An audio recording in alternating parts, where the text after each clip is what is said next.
Баршаңызға сәлем, сіздермен мен Бақдәулет. Бүгінгі видеода біздер ұлттық бірыңғай тестінің жаңа сұрақтарын бірге талқылайтын боламыз. Сондықтан да бүгінгі нұсқа талдау сабақтарында айтылатын әрбір жаңа мәліметтерді, не болмаса нұсқа талдау сабақтарында қалай дұрыс жұмыс жасау қажет, барлығын дәптерлеріңізге түртіп, пайдалы деген ақпараттарды жазып алып отырыңыздар.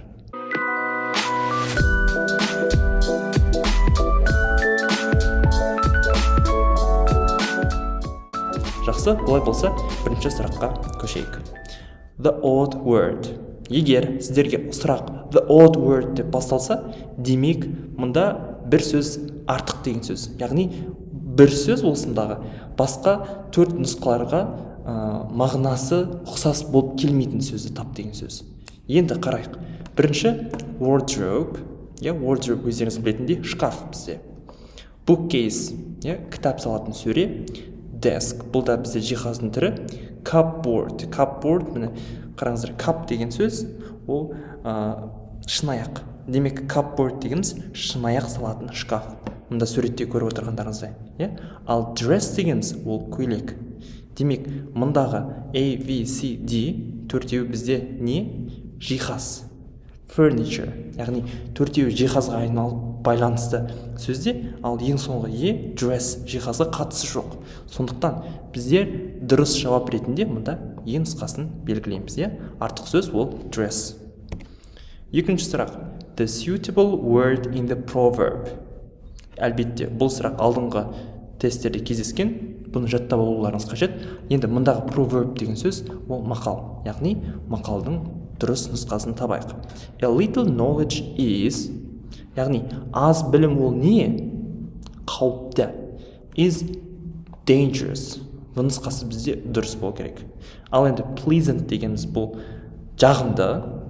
Ал аз білім жағымды болмайды. Енді бұлай логикалық тұрғыдан, good. Жақсы ма аз білім? Жоқ. Білімің аз болса жаман. Comfortable деген сөз ол ыңғайлы. Біліміңіз көп аз болса ыңғайлы ма? Жоқ. Safe дегеніміз бұл қауіпсіз. Сонда былайша айтқан кезде аз білім бұл адамзаттың қас жауы деген секілді мағынасы логикалық тұрғыда шамалы келіңкірейді. Тіпті сіз тест кезінде осындай мақалдардың нақты нұсқасын білмесеңіз де логикаға салып көріңіз. Мүмкін қайсы логикалық тұрғыда сәйкес келеді, соны дұрыс жауап ретінде белгілеңіз. Жақсы. Келесі үшінші сұрақ noun forming suffix. Яғни зат есім құрушы жұрнақ. Suffix дегеніміз бұл жұрнақ деген сөз.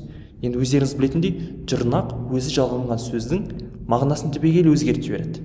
Және ол сөздің соңында жалғанады. Енді бұндай сұрақтарға дұрыс жауап беру үшін біздер кез келген сөзге осы жұрнақтарды не істейміз? Жалғаймыз. Және сол арқылы біздер оның қай сөз табып айналып кететіндігін анықтай аламыз. Қарайық. Achieve деген сөз қарайық. Міне мұнда meant, L-Y-E-N-I. Қараңыз, 5 жұрнақтың түрі тұр. Енді келесі мысалмен келтірейік. Себебі мысалмен түсінсеңіздер, сіздер жылдам естеріңізде қалады. Қарайық, achieve деген сөз. Achieve бұл бізде жету, қандай да бір нәрсеге қол жеткізу деген сөз.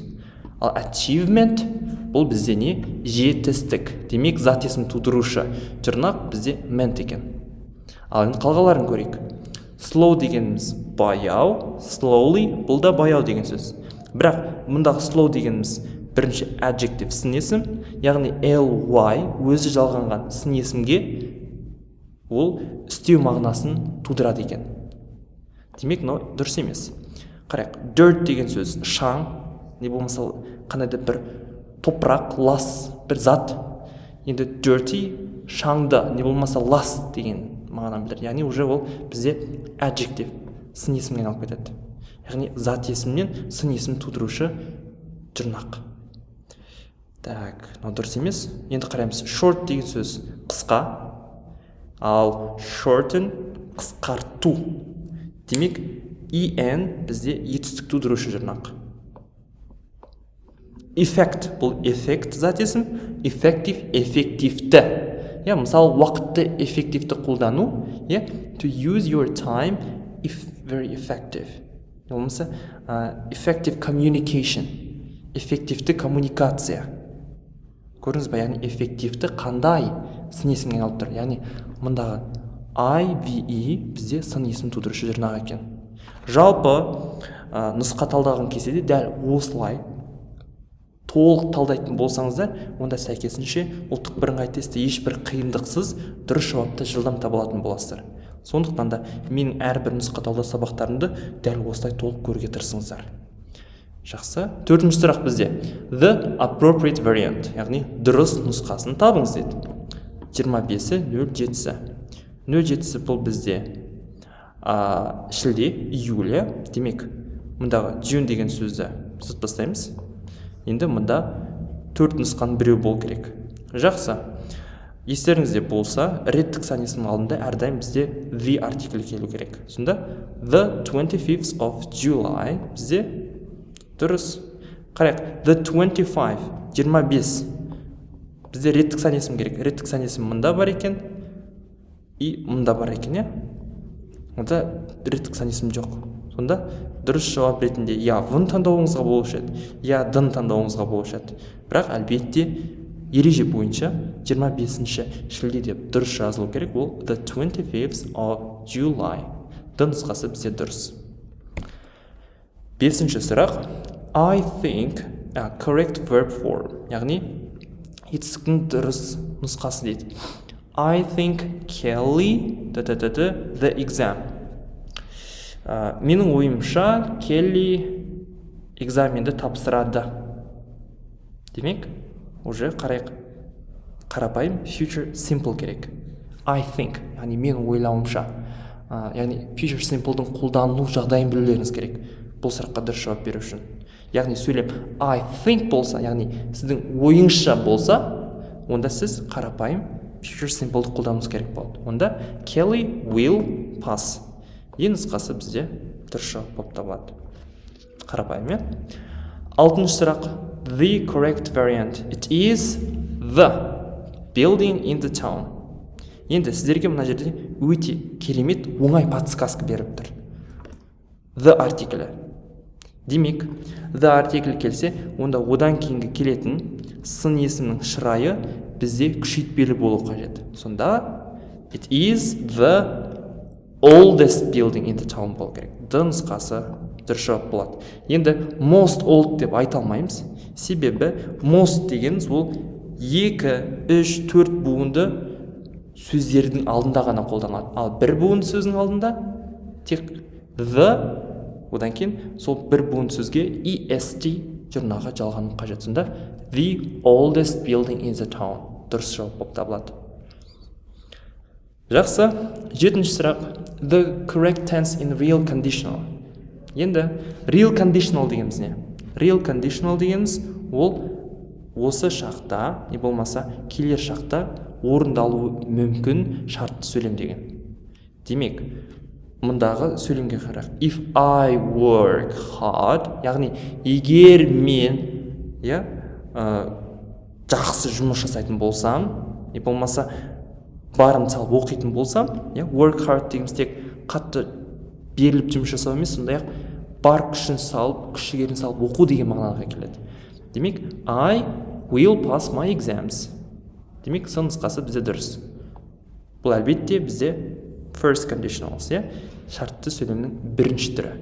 Және нөлінші түрі де бар. Ол нөлінші түрі ол қарапайым бізде бірінші сөйлемінде present simple, екіншісінде present simple болу қажет. Ал бұл жағдайда бізге керек first conditional, яғни шартты сөйлемнің бірінші түрі. 8-ші сұрақ the appropriate variant. Дұрыс нұсқасы. There бос орын snow in the garden. Енді snow деген сөз бұл бізде саналмайтын зат есім. Демек, саналмайтын зат есімнің алдында бізде to be етістігі қарапайым is болу керек. There is snow in the garden. There are деп айта алмаймыз. M бізде I дегеннің алдында келеді.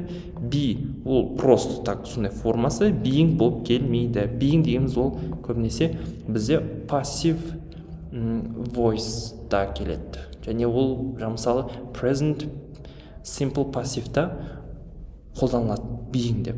Былай жалпы сөйлемде there being деген конструкция жоқ.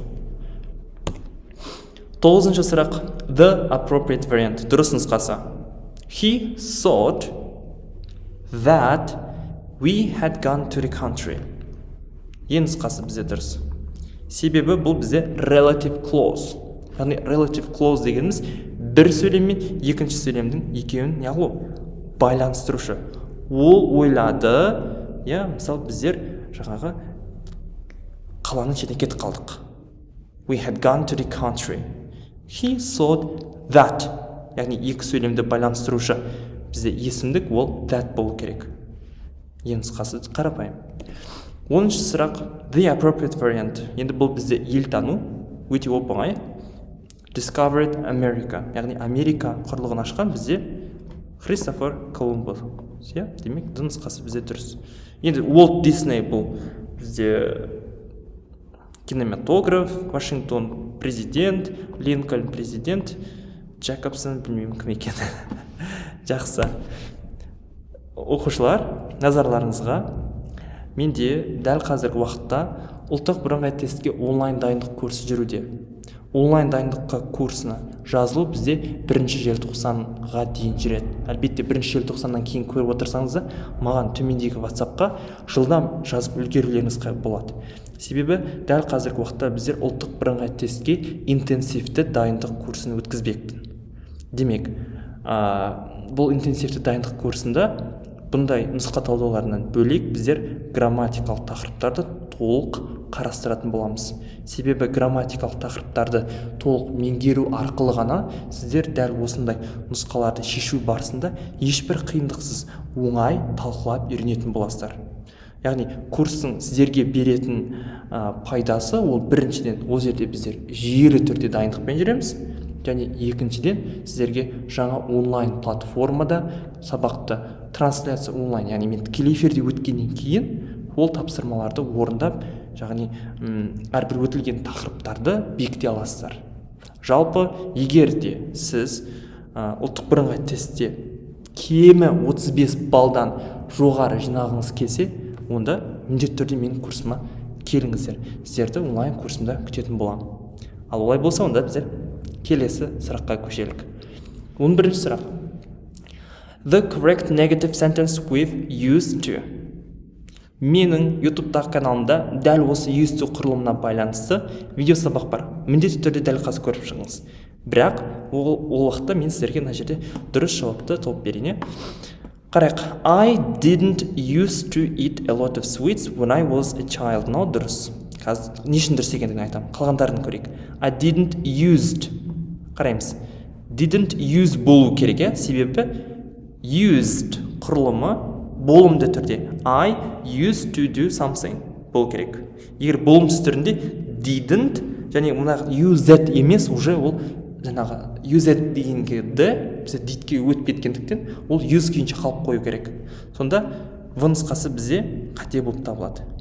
I won't use болмайды, used to болу керек. Мына жерде to деген де жоқ. I haven't used to деген жоқ мына жерде. Себебі бізде құрылым used to құрылым сұрапты. My sister doesn't use a dictionary. Doesn't used to болу керек мына жерде.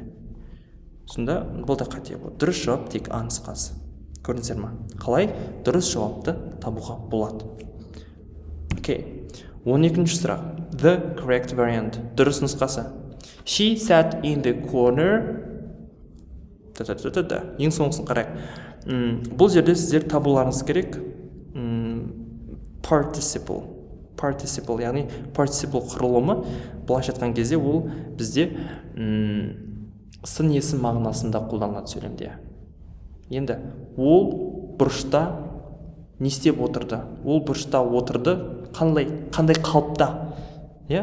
Жылап отырды. Ол демек оның бұрышта жылаңқы түрде отырғандығын жеткізу үшін біздер мұнда просто етістікке не істейміз? ing жалғаймыз. She sat in the corner crying. Яғни бұл жерде д нұсқасын дұрыс жауап ретінде алып қарастыра аламыз. Енді қараңыздар, егер ол сол бұрышқа жылау үшін барып отырған болса, яғни мақсатты білдіру үшін, онда біздер she sat in the corner to cry болу керек. Ал to cry деген жоқ. Сондықтан біздер просто crying нұсқасын дұрыс жауап ретінде белгілей аламыз. Окей. 10-ші сұрақ. The right variant of the time. Уақыттың дұрыс нұсқасы. It's a 10:45. Енді quarter дегеніміз қандай да бір нәрсенің несі? 4-тен 1 бөлігі. Яғни уақытты 60 минутты бөлеміз. 15 минуттан, 15 минут демек quarter деген сөз 15 минут деген сөз. Сонда қараймыз. 15 минут қалды неге? 11-ге. Яғни 11-ге 15 минут қалса, ол сағат не деген сөз? 10-нан 45 кетті деген сөз. В нұсқасы бізде дұрыс жауап болып табылады. Яғни to деген кездессе, онда әлі қалды деген мағына білдіреді. Яғни қандай да бір нәрсеге, мысалы it's мысалы half to 11 болса, яғни 11-ге 30 минут қалды деген сөз. Демек, ол кезде уже 10-нан 30 кетті деген жауап дұрыс болу керек еді. Бірақ бізде quarter болғандықтан 45 деген жауап дұрыс болып табылады. 14-ші сұрақ. The appropriate variant. Дұрыс нұсқасы. If you are a new job, you are. Енді бұл жерде сіздердің тек етістіктің шағынан бөлек, сондай-ақ қандай фразалық етістіктің келу керек, сонда білулеріңіз қажет. Енді мына жерде келесіде техника десек болады, тактика десек те болады. Қараңыздар, if you are, яғни you are дегеніміз уже одан кейін біздер verb ing жалғауымыз керек болады, себебі уже оның present continuous шағы екендігін бірден білуімізге болады. Сонда present continuous шағына сәйкес келмейтін жауаптарды сызып тастай аламыз. Looked up келмейді, looks after келмейді, look around келмейді. Сонда бізде looking around не болмаса looking for. Енді looking around деген сөз, яғни look around, қандай да бір нәрсені қарау, бүйтіп көру, тамашалау. Мысалы, I am looking around the city, яғни мен қаланы көріп жатырмын, тамашалап жатырмын. Ал енді сіз жұмысты тамашаламайсыз ғой. Сіз не істейсіз? Жұмысты іздейсіз, If you are looking for a new job, you are trying to find it. Яғни сен жұмыс іздеп жатырсаң, онда не қыл? Сен оны табуға тырысып жатырсың деген сөз. Демек, А нұсқасы бізде дұрыс. Ал енді trying to apply дегеніміз, apply, ол жұмысқа біздер заявка беру. Apply деген сөз заявка беру. 15-ші сұрақ. The correct sentence in reported speech. Reported speechке байланысты мен міндетті түрде өте ауқымды курс барысында полный бір сабақ арнаймын.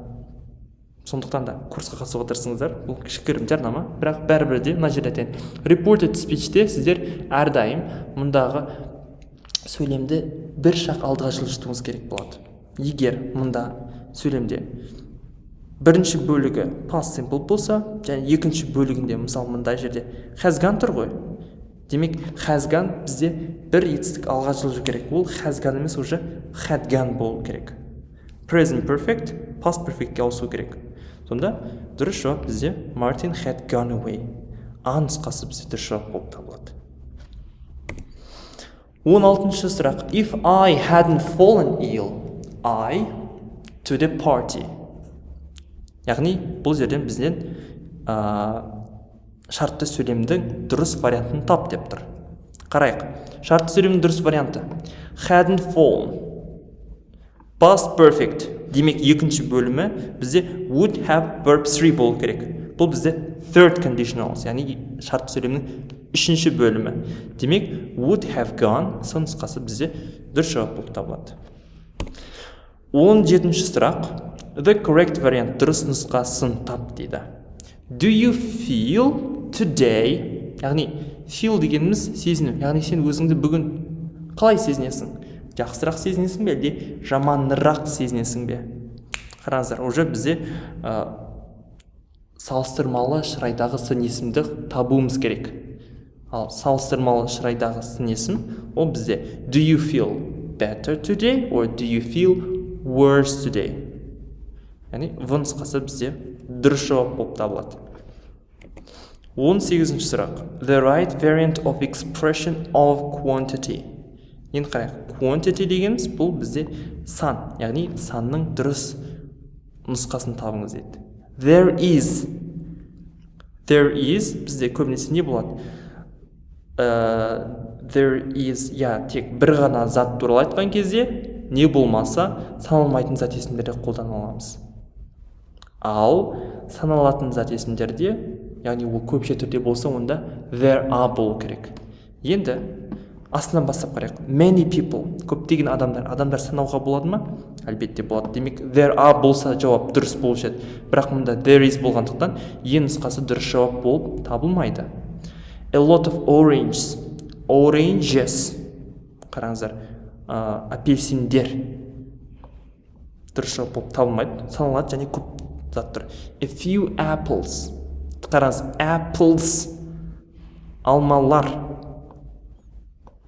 Қараймыз, there is any butter in the plate. There is any butter деп айта алмаймыз. Неге? Себебі there is not any butter болса, онда біздер в нұсқасын дұрыс жауап ретінде қолдануымызға болушы еді. There is a lot of butter in the fridge. Дұрыс. Себебі a lot of деген сөз саналатын зат есімдерге де, саналмайтын зат есімдерге де қатар қолданылады. Ал мұнда butter деген сөз бізде әлбетте саналмайтын зат есім болғандықтан бұл сөйлем дұрыс жауап болып табыла алады. Жақсы. 19-ші сұрақ. Subjunctive adjective. Қарайық. Subjunctive adjective. Жалпы subjunctive adjective дегеніміз ол қарапайым сын есім былайша айтқанда. Ол сын есімнің қандай да бір зат есімнің алдында кездесіп, оған бір етістіктен жасалған зат есім сын есім болу қажет. Енді қарайық.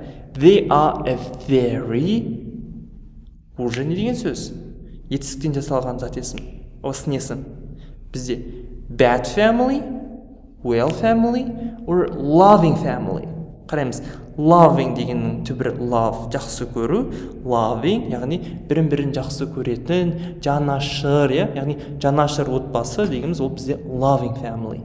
Ең нұсқасы бізде дұрыс жауап болып табылады. Ал мұндағы beautiful дегеніміз ол өздеріңіз білетіндей ly, ол өзі жалғанған сөзді істеуге айналдырып жібереді.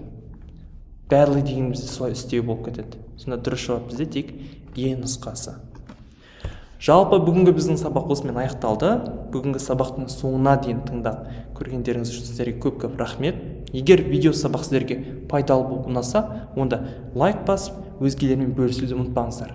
Ал егер әлі де болсын ұлттық бірыңғай тестке дайындықты бастамасаңыздар, не болмаса жаңадан тағы да сіздерге ұлттық бірыңғай тестке ағылшын тілі бойынша дайындық керек болса, онда көп кешікпей жылдамдатып менің онлайн курсыма жазылуға тырысыңыздар. Ал онлайн курсқа жазылу үшін төмендегі WhatsApp нөміріне ұлттық бірыңғай тестке дайындық курсына қатысамын деп жазыңыздар. Сіздерді дайындық курсына күтемін. Келесі көріскенше сау болыңыздар.